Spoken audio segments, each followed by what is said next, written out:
শ্বশুর কেন দিবে? শ্বশুরকে আমার দেওয়ার কথা, কারণ তার আস্ত মেয়েটা দিয়ে দিয়েছে সারা জীবনের জন্য। পড়ালেখা করাইছে সে, গড়ে তুলছে সে, গাছ লাগাইছে সে, আর গাছটা তুলে নিয়ে আসতেছে আমার সংসারে, সারা জীবন আমাকে সার্ভিস দিয়ে যাচ্ছে। নির্লজ্জের মতো কিভাবে ওই শ্বশুর বাড়ির দিকে তাকাইতে পারে কোনো যুবক? যৌতুক নেওয়া বা দেওয়া হারাম। বিশেষ করে নেওয়া তো সর্বাবস্থায় হারাম।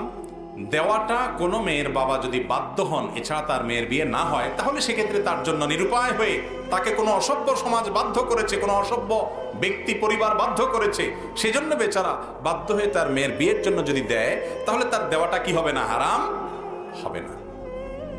যারা যৌতুক নেন, মুরব্বীরা ছেলে বিয়ে করে যৌতুক নেন, চাচিরা ছেলেকে বিয়ে করায়া ছেলের শ্বশুরবাড়ি থেকে বিভিন্নভাবে আদায় করেন।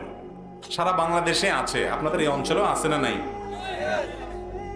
রমজানে ইফতারি দিতে হবে, বিশাল বড় আপনার স্তূপ করে ইফতারি নিয়ে যেতে হবে।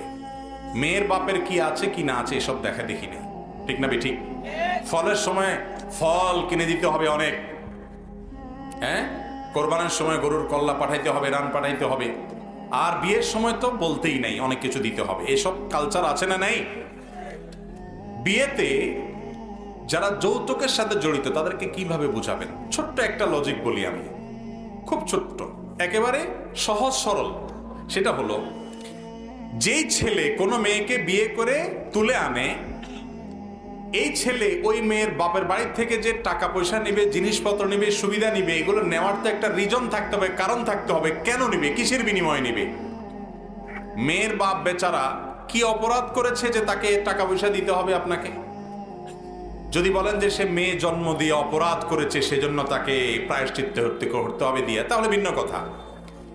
একটা কথা সহজে বোঝার চেষ্টা করেন। আপনি যে মেয়েকে বিয়ে করছেন, এই মেয়েটা জন্মের পর থেকে বিয়ের উপযুক্ত হওয়া পর্যন্ত একে ভরণ পোষণ দিয়ে, খাওয়া দাওয়া দিয়ে, চিকিৎসা সেবা দিয়ে, শিক্ষা দিয়ে, সমস্ত কিছু দিয়ে গড়ে তুলেছে কে? কার বাবা? ওই মেয়ের বাবা।